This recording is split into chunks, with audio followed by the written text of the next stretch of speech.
Voici un petit test pour vous entraîner à l'apologétique présuppositionnaliste. Si vous avez suivi mes vidéos dans cette série, cela ne devrait pas vous poser trop de problèmes. Le tout, c'est de rester bien attentif aux réponses données. Le non nommé a laissé un commentaire sur cette vidéo sur l'évolution. Il critique toutes les religions. Il dit que les religions sont misogynes. Ce qu'il ne dit pas, mais ce qu'il présuppose pour pouvoir avancer une telle argumentation est 1. Il y a une norme morale objective qui existe et qui nous permet de dire ce qui est bien et ce qui est mal. Et 2. Le fait d'être misogyne, c'est mal. La religion est misogyne et donc mal. C'est donc une argumentation morale. Or, je pourrais être tout de suite sur le défensif et essayer de justifier ma religion. Mais en tant que présuppositionnaliste, je préfère mettre le doigt sur l'incohérence de son argumentation. Car, pour un athée, une norme morale objective qui nous permet de dire ce qui est bien et ce qui est mal n'existe pas. Pour un athée, une norme morale objective qui nous permet de dire ce qui est bien et ce qui est mal n'existe pas.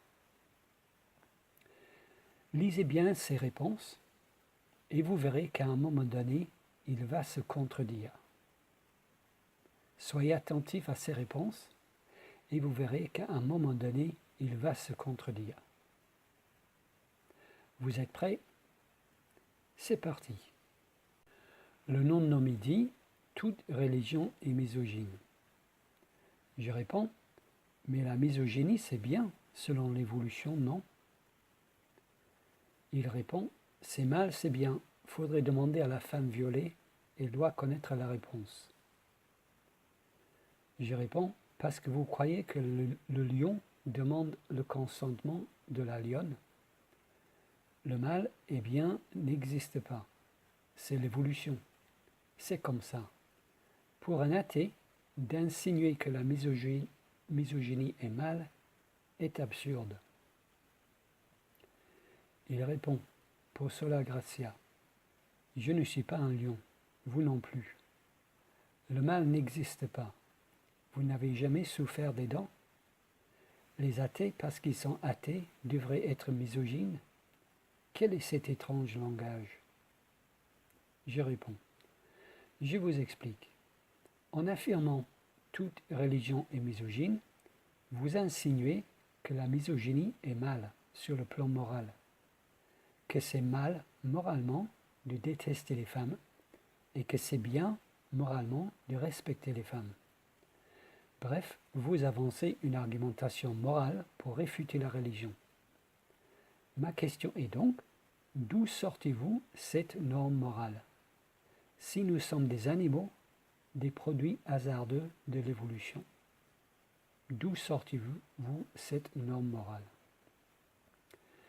Il répond, pour sola gratia, « C'est bien gentil de vouloir m'expliquer. Nous sommes des animaux, oui, doués au fil de l'évolution d'une conscience.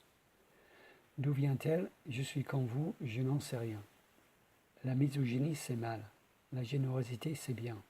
Pour moi, je le précise. Alors comme ça, parce qu'on ne croit pas en un Dieu, on n'a aucune morale? D'où sortez-vous cela? »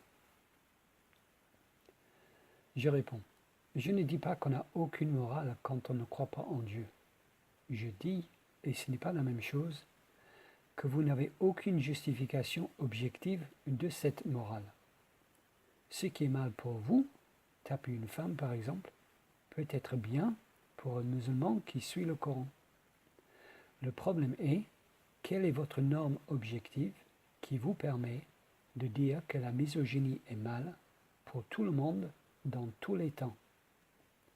Si cette affirmation « toute religion est misogyne » n'engage que vous, ok, tout ça pour ça. Mais si par cette phrase vous prétendez condamner toutes les religions, Alors je vous demande, quelle est la norme qui vous permet de dire que la misogynie est un mal objectif, l'a toujours été, et cela pour tous les peuples? Il répond, pour sola gratia. Tout ça pour ça, oui. J'avais écrit entre parenthèses, pour moi je le précise. La norme objective, je ne sais pas ce que vous entendez par là.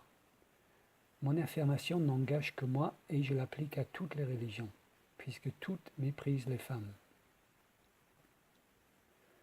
Je réponds, ok, je fais remarquer quand même que votre première intervention, toute religion est misogyne, sonne comme une condamnation objective d'un mal objectif. En effet, si vous aviez fait appel à un norme objective qui nous engage tous, alors là, j'aurais été dans l'obligation de justifier les pratiques de ma religion. Par contre, puisque votre affirmation n'engage que vous, votre condamnation des religions équivaut à dire que vous préférez le chocolat aux épinards et le rouge au bleu, etc. C'est juste une question de goût et de couleur qui n'a bien sûr aucune valeur morale. Il me suffit donc de répondre que tous n'ont pas les mêmes goûts que vous. Ceci dit, je me demande pourquoi vous pensez que vos goûts sur le sujet intéresseraient à ce point mes lecteurs abonnés. Cordialement.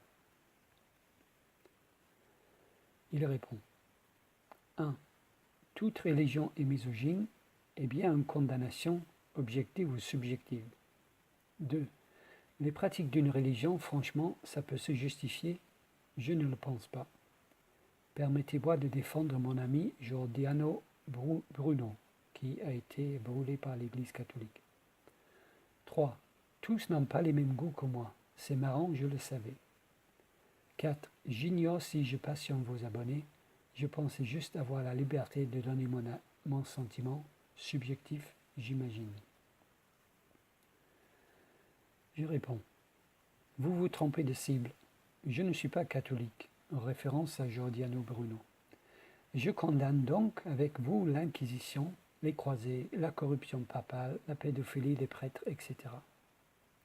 Et je ne suis pas musulman. Je condamne donc le terrorisme islamiste et les violences physiques faites aux femmes dans l'islam. Et je ne suis pas athée. Je condamne donc les 60 millions de morts perpétrés par les athées communistes en URSS et les 40 millions de morts par les athées chinois lors de la Révolution. Par contre, je dois reconnaître que quand on veut exterminer son propre peuple, il n'y a pas plus efficace qu'un athée zélé. Même les cathos à côté sont des petits joueurs. Il répond pour sola gratia, non, je ne me trompe pas de cible. À supposer que j'ai besoin d'en trouver une, elle s'offre. Vous n'êtes pas athée, vous croyez donc en une religion. Que vous soyez juif, bouddhiste ou autre, c'est votre histoire. De toute façon, il vous sera bien difficile de me rappeler le nom de tel ou tel célèbre rabbinette ou Dalai Lamet. Oui, même si vous êtes celte ou shintoïste, vous voyez bien que toute religion est misogyne. Un peu gênant, non? Vous n'êtes pas catholique, je ne suis pas communiste, et je n'ai aucune envie d'exterminer mon propre peuple. Vous avez de ces idées tout de même. J'ai trouvé assez saisissant votre raccourci entre athéisme et violence. C'est même un peu gonflé, mais plutôt amusant au fond, avec mon sincère respect.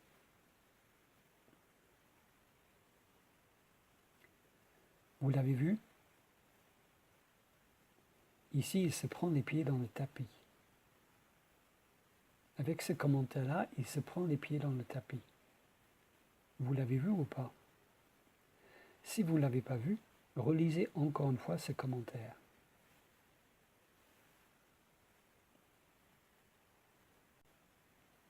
Oui, même si vous êtes celte ou shintoïste, vous voyez bien que toute religion est misogyne. Un peu gênant, non? Je réponds.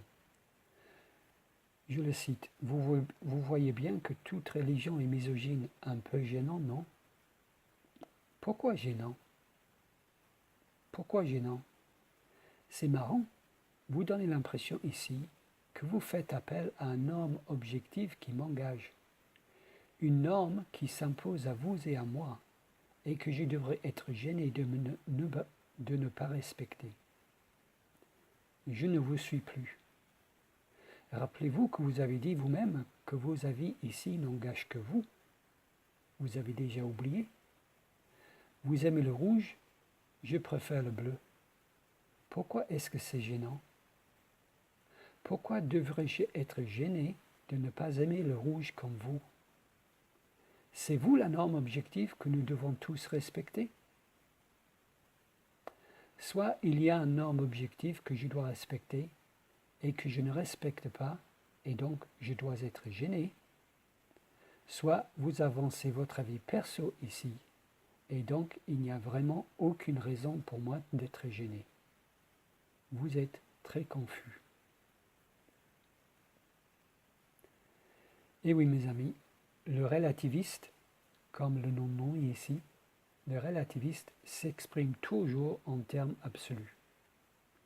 Il suffit de le laisser parler assez longtemps, en étant attentif à ses réponses, et il se contredira. Le relativiste s'exprime toujours en termes absolus. Son problème est que la Bible dit que les œuvres de la loi sont écrites sur son cœur. Il sait donc, au fond de lui, qu'il y a bien une norme objective de bien et de mal. C'est la loi de Dieu. Et donc il sait bien qu'il y a des choses qui sont objectivement mal et que cela n'est pas juste une question de goût personnel. Il le sait ça. Sauf que puisqu'il rejette Dieu, il ne peut pas faire appel à sa loi. Il ne peut pas faire appel à cette norme. Il veut avoir le beurre et l'argent du beurre. Il veut pouvoir condamner la religion comme étant mal, tout en prétendant qu'il n'y a pas de norme morale, objective, qui nous dit ce qui est mal. C'est un équilibre très difficile et les moins doués tombent très vite.